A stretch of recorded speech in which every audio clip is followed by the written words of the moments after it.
Hello everyone and welcome back to this part 2 in Tales from the Witch's Cottage by Hanna Karlzon. I'm going to continue on with this page of the witch with her 2 cats, and hopefully we should be able to finish the whole thing today. So I'm going to continue on using my Faber-Castell Polychromos, and I'm also tossing up about using the Faber-Castell Soft Pastels for the background. So let's see where we end up today. So I'm going to start out by doing her apron. So I'm going to start out by adding in a layer of ivory first, because I want this apron to have maybe originally have been white, but then it would have faded, or not faded, got sort of dirtier and greyer over time, and obviously we've got a few little patches on it as well. So I'm starting out with ivory just to get that sort of light layer down first, and then we'll add in some grey tones, I think.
So I'm going to start out now with my warm grey 3, and I'm going to map out some darker shaded areas as well as some little folds and things on the apron.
while I'm not covering the entire thing in the grey, I am still working my way in a fair bit. I still though want that ivory light area in the center of these. I'm always thinking that, you know, when you're grabbing onto an apron, you do kind of grab onto them from the sides, and that's where, if you're using it for things, that's where you would start, you know, putting your hands and things.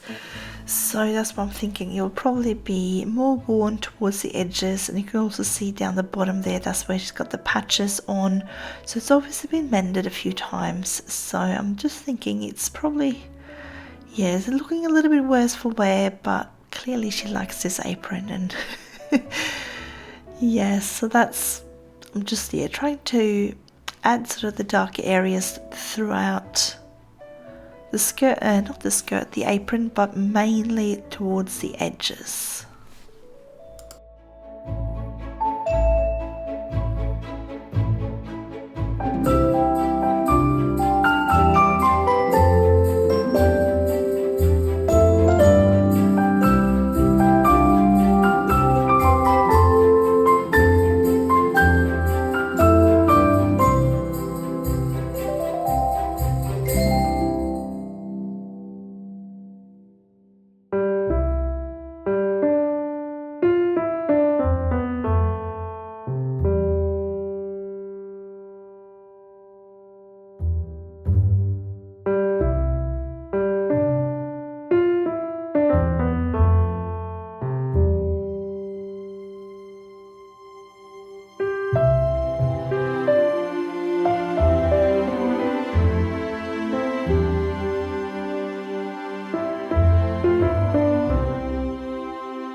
So I'm moving up now to Warm Grey 4, and I'll be going over where I did the Warm Grey 3, but not going in as far or as long. So I'm sort of just going over the top of it, but letting that Warm Grey 3 still have areas where it's just by itself. So I'm mainly going in here where there is creases and any kind of overlaps and shadows, and just making sure that we're adding in that depth. So obviously that broom, for example, will probably be pushing in a little bit on the dress and thereby on the apron. So I'm adding a little bit of extra shading just around that one as well.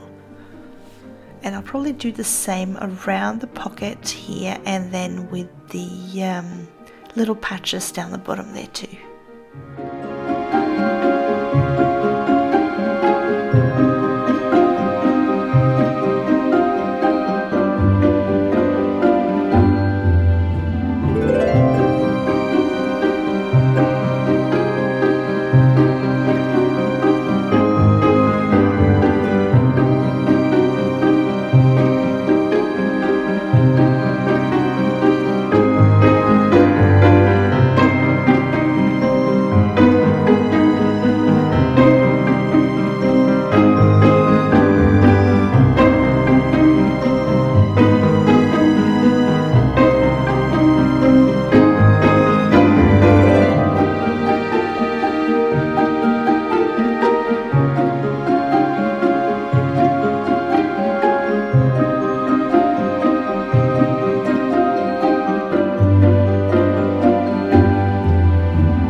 keys, I'm kind of thinking of them as these sort of old-fashioned, I don't know, are they iron keys, I think. So I'm just going to go first in just with my really light warm grey 2, and then I'm going to go over the top with a much darker colour. So I'm thinking maybe, yeah, we'll do the warm grey 5, and I'm thinking I might have to go in with a dark sepia as well. I'll see how dark I can get this first, and then we'll see what I need to do.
I'm just going to do these 2 little patches down the bottom there in a relatively earthy tone. I'm just going to go in with a Nougat first, and possibly I might go another darker shade, maybe like a Van-Dyck brown or something like that, and then I'll add in, I'm thinking the Terracotta over the top of it, and then we'll see what I'll put on the second one, possibly maybe like a cinnamony type colour, or see what I feel like. Now I'm going to go straight for my burnt umber and just really darken it up straight away. I think I don't want to do this one too complicated. Clearly this is a patch that was just pulled out of maybe like a basket full of scrap fabric. In sewing terms, that's called cabbage. So she's just got a little basket full of this scrap cabbage little fabric pieces, and she just grabbed one out of there and sewn it on her apron to keep it going. So I'm just not gonna go too crazy on what it is. I just want it to be relatively earthy.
If you're enjoying this video, I'd love it if you take the time to give it a thumbs up. And even leave a little comment down in the comment section below as well, as it really helps push the video out to a wider audience. And I always love to see who's here and watching as well. And if you're new here, I would love to have you subscribe. If you're enjoying these videos, make sure you then also click the notification bell so you get notified whenever I post new content.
So now that I've added a bit of extra shading and things on this dress, I'm going to go ahead and finish off this broom.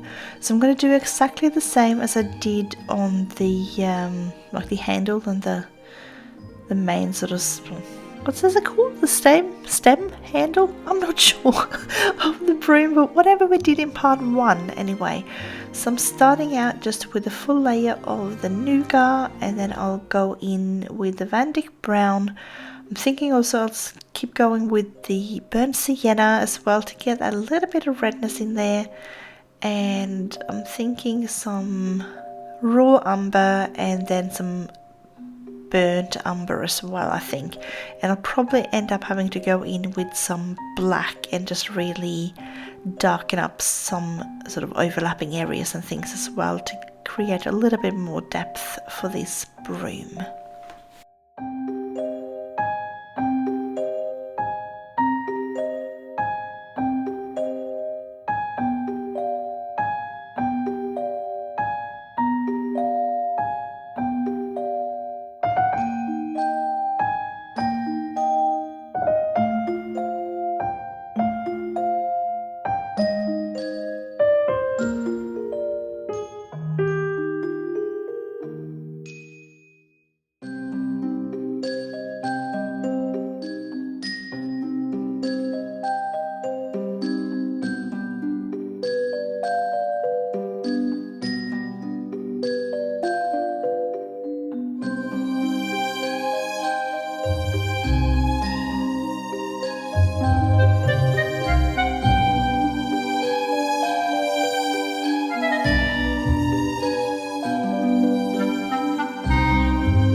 Now that I got all my various brown tones down, I'm going to go in with my black and just darken up certain areas here, especially where I can see a little twig that's sort of sitting behind something. They're obviously going to be darker than the other ones, and it will just create more depth and a bit more dimension to this little broom.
Now with this little petticoat, I'm going to start out the same way as I did with the apron, and I'm going to go over the whole thing with a layer of ivory.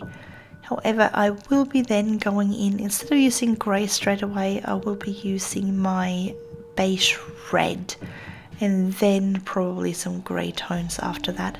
I'm also thinking that I'll probably add in a little bit of green, just sort of where the skirt start overlapping the petticoat, just because the skirt has got such a bright green that I'd think it would sort of shine into anything, particularly anything white, that is underneath there, it's going to take up a lot of that green tone as well. So I'll probably add in some sort of green. I'm thinking maybe the May green, just because it's one of the lighter, earthier tones.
For her shoes, I'm just thinking that she might just have some sensible brown leather shoes. I think they're probably quite worn, so I'm not going to make them too dark. I'm just going to make sure that I get a little bit of shading in and just get a couple of different tones, I think, of browns.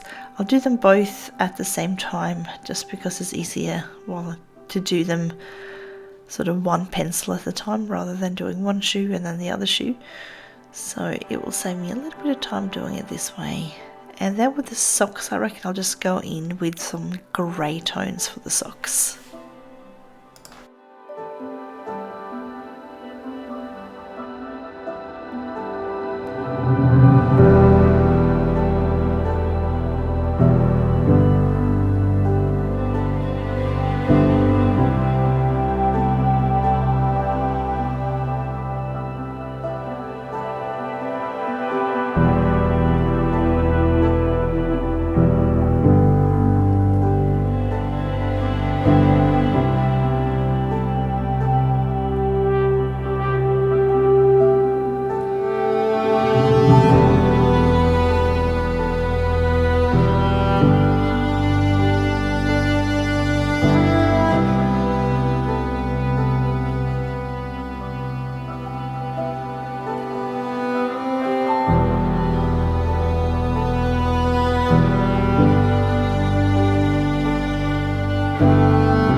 time to start these two little cats. I'm thinking I'm going to do the first one here. I want it black, but I want to have the blue kind of undertones to it, like I did with the raven up the top.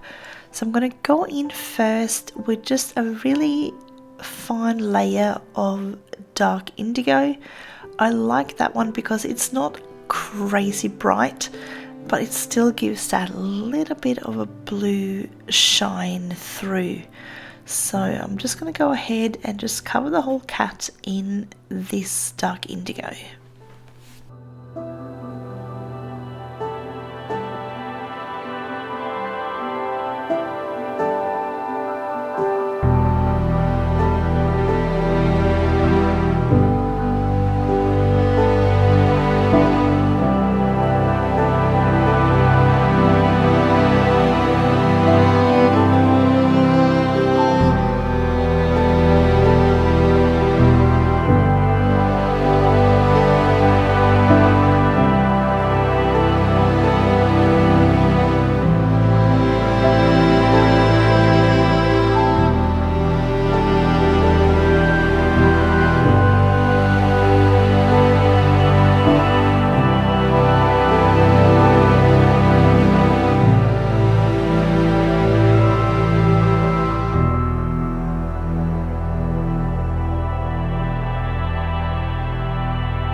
So I'm going in now with my Payne's grey, and I'm leaving some areas just with the dark indigo first. So I'm not going over absolutely everything, and I'm going over, I can't talk today.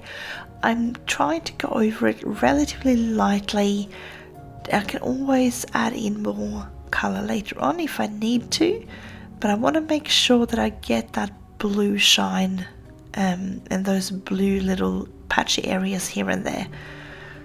So you can also, if you don't want to have the blue undertones, you can go in with like a red undertone. That's the thing with blacks, they either have the blue or the reddish sort of undertone to them, so it's up to you which way you go. I do like the blue ones. And it just so happened we used to have, when I was little, we used to have a British blue cat. So this is like a little thing for him, although he was a short hair, not a long haired cat.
So now that I got the darker areas marked in, I'm going to go in with my Indanthrene Blue and I'm going to go over those areas and a little bit into the dark indigo areas as well. It's just a slightly brighter blue, but it's still not crazy bright. It's still a fairly muted color and it will be perfect with this blue cat.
So I'm just going in again with this one and just marking out each side of the nose. So I want that bridge of the nose to be slightly more highlighted than the sides, just to sort of make it look like it's standing out more. So it's time to go in with my black, and I'm just going to go ahead and just darken up these areas that I want really dark, just going over the top of everything and just making sure to leave some of these highlighted areas so that we have somewhere where that blue really can shine through.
So I'm just going to do a little bit of blending, and I'm actually going to use the sky blue for this and just go over, making sure I'm overlapping into the sort of highlighted areas, and that will give a really nice sort of bringing that undertone out a little bit more. I don't know if you've ever patted one of these cats that's got that sort of almost bluish undercoat, but you really see it when you run your hand through the fur.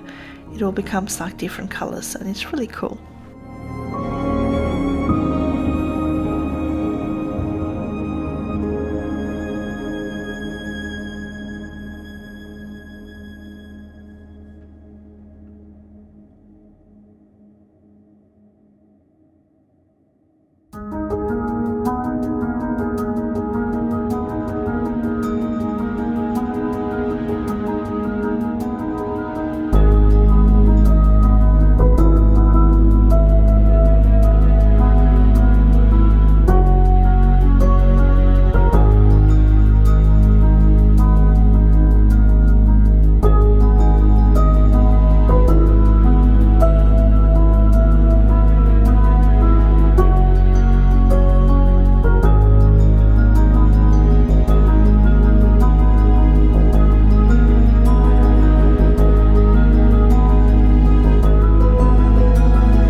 I'm gonna give both of these little cats little socks on their feet, so I'm just used a little bit of grey for those, and same in the ears as well for this one.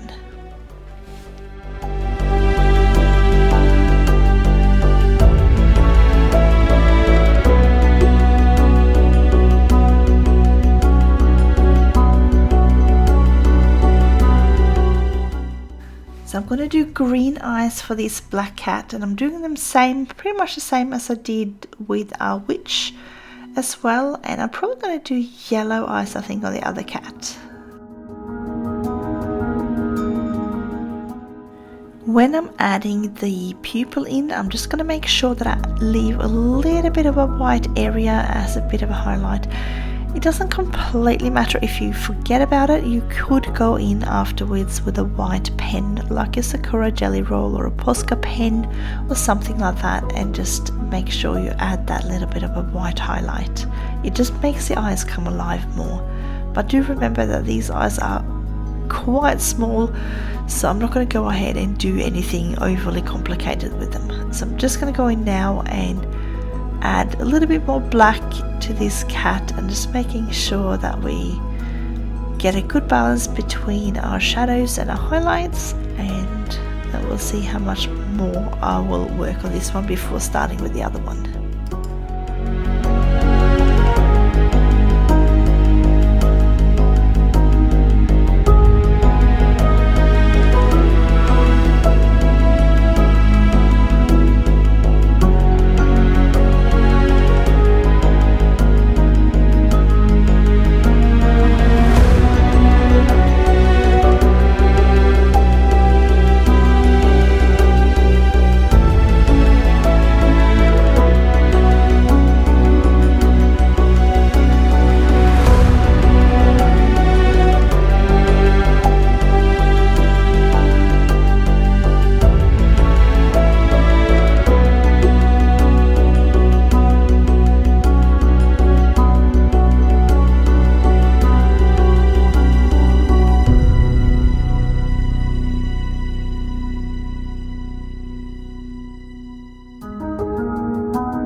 For this little moon, I'm going to go in with my sky blue and then with a bit of cream in the center, and at the very end of this video when I go in and do my white details, I'll probably go in and just erase some of those black outlines on it, just to make it sort of stand out a little bit against this dark black cat.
For cat number 2, I have decided to go with a tabby ginger cat.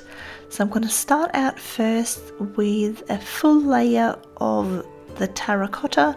So I'm just laying this very lightly down. I don't want to go in too harsh. I am also leaving a little bit of an area here where I'm going to have the highlight down the track. So I'm just sort of going in super light. I'm just going to add this very light layer of terracotta all the way over, and then we're going to start adding in some stripes.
using my burnt ochre, I'm going to go ahead and start mapping out these little tabby stripes.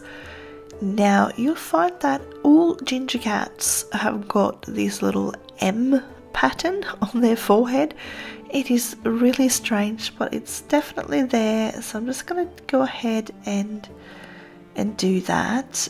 So I'm adding in like the little M, but I'm also going to make like a line that goes down a little bit more throughout the center there as well. But yes, if you go in and look at photos of ginger cats, you'll find they all have this little M on their forehead for some reason. So I'm just going to go ahead and add in on either side of the nose. Again, I'm going to leave that bridge of the nose a little bit lighter and just sort of make sure that it looks like it's standing out a little bit more and it's not a flat face.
Now the only place I'm not going to add any stripes as such is this little chest area here. I'm just going to add like some little darker areas here and there, and then I'm going to leave it a little bit lighter in this area. And I'm not really going to do any patterns here. I'll leave the patterns for the other parts of the body and the legs and the tail.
Going in now with my brown ochre, I'm going to overlap over the top of the stripes and add in some dark areas around the collar and around that little potions bottle that is around the neck.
So I'm just going to do exactly the same now with my burnt sienna. I'm going to go over all of the patterns and just darken them up. And I'm going in a little bit thinner and finer now, so I'm not going out to the very sort of end. I'm not completely covering like all of the stripes. I'm just kind of adding in a little bit of a line very lightly so that we still have that fade out with the lighter colors.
So I'm gonna go ahead now and use my terracotta again and just use this to blend out a little bit more and just make these lighter areas as well that little bit darker, but I'll still leave a little bit of a highlight in between all of these stripes.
So I'm just going to make the collar for this one exactly the same as I did for the black cat as well. So just having her in these sort of natural red tones.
For the potion and the bottle, I want to go fairly dark actually. I'm going to go in first though, just with a simple layer of sky blue around the edges of the bottle and the neck of the bottle. And I'm thinking of using a bit of a mix of colour for the potion. I kind of want to have it look like it's just like lots of different colours just kind of swirling around into each other.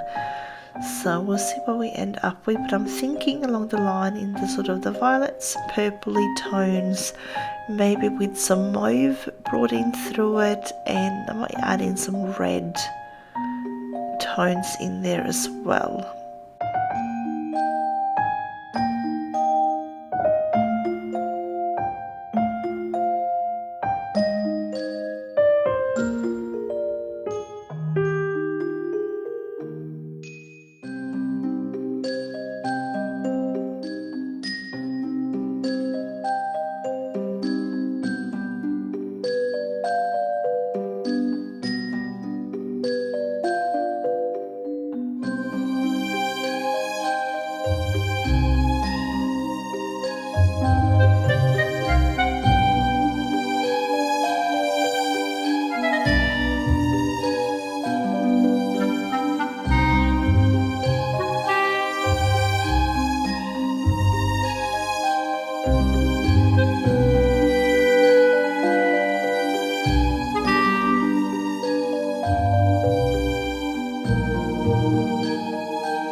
So I'm going to go in now with my dark indigo and just add some little darker areas to the glass bottle, mainly around the outside and just a little bit around the sort of inner circle on in the background there. So I'll also probably add in some white Sakura jelly roll details of this as well. I do also have my Derwent drawing Chinese white, and I'm thinking I might use that one on this bottle just to sort of smush it all together and then add in an extra layer. I think that will actually work in really well with this bottle, and it will really make for nice smooth transitions and allow me to add in a little bit more color on top afterwards.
So I'm going to go in now with my black and just add in a little bit more shadows here and there, especially here where the sort of long chest hair kind of, I don't know, overlaps and goes over into the legs and everything.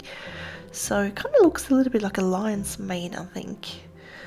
And I'm also thinking that once I'm done with this black, I'm wondering if I might add some little blue tones, maybe to some of the highlighted fur on the chest, just to sort of pretend that there's some lights shining in through that dark blue bottle, and you would expect that sort of blue color to then kind of transfer onto the fur a little bit as well and give that blue shine.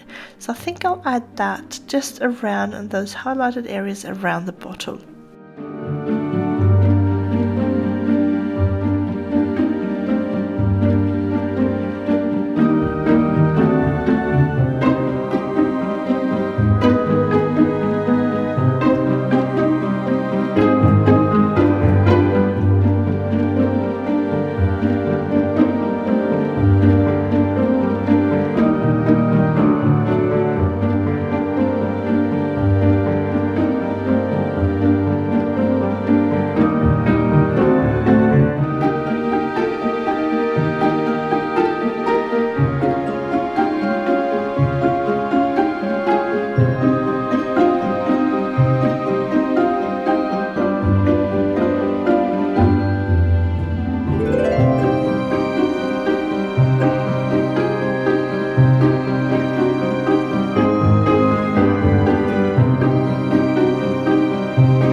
I'm going to now start adding some little white details with my Sakura Jelly Roll 08.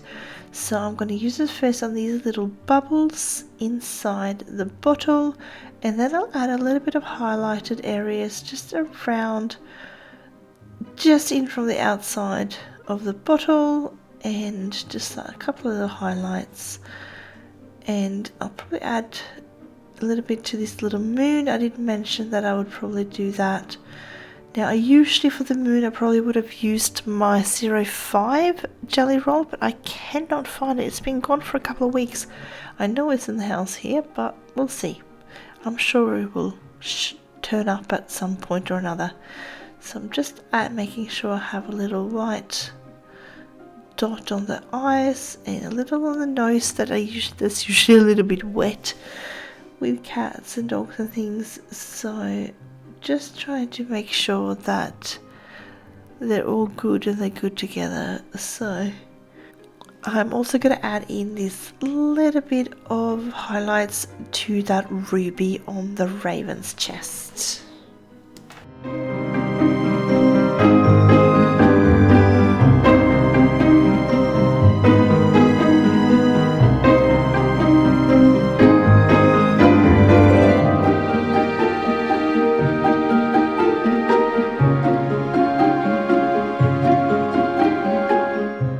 Now, if you want, you can leave the picture here and not do a background, but I really wanted to test out my 24 pack of soft pastels as a quick and easy background to do. So just used a cotton pad and just swapped that onto the little soft pastel stick that's in the set, and then just sort of smudged it out onto the paper. I have used this before, and I've tested it on a gessoed background before, and that didn't work as easy. So I do suggest that if you're removing white lines and things and you know you are using pastels, then try to leave the area where you know the pastels are going to be ungessoed. I just find it sticks better to straight onto the paper instead of that gessoed surface. But then again, it might just be me not sanding enough. So anyway, this is what I am up to at the moment. So I'm going to go in. I did forget to show you my colors at the start before I started doing this. I'm only using 2 of them. They're the ones right next to the black and grey colors. I will show you after I've done this. It's only took me a couple of minutes, so it's not too hard to do. But it's like, I think one of them may be like the Sanguine color. At least it does come out very similar to that, and possibly like a burnt ochre or something like that in tone. So it works out perfectly with our redhead. I think I just find that it just comes on really fast, and it just makes this background a little bit more exciting than keeping it just white.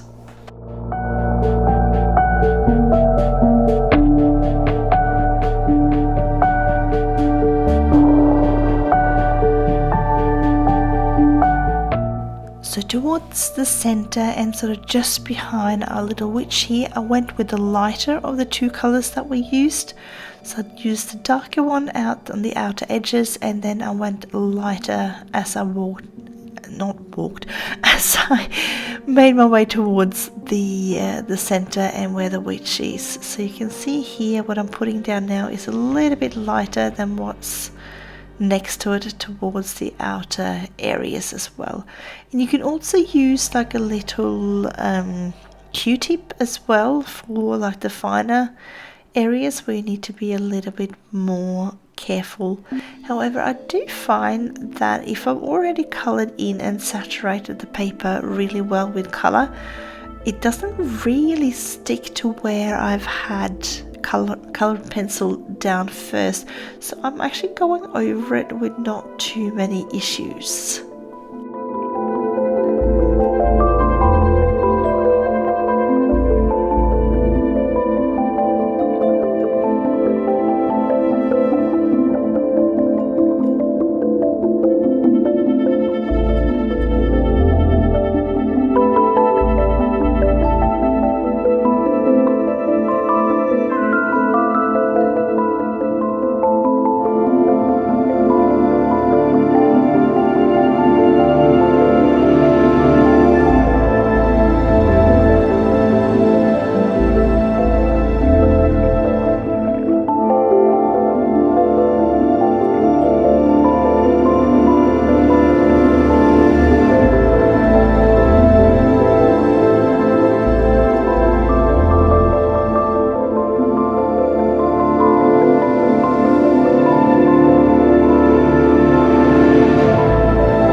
Alright, let me just quickly show you the two colors that I used. I used these two here, so the one just right next to the grey and the one after that again, and they worked a treat, and they just nice and natural and neutral colors, so they worked in a treat with our witch. And there you go, there is the final product.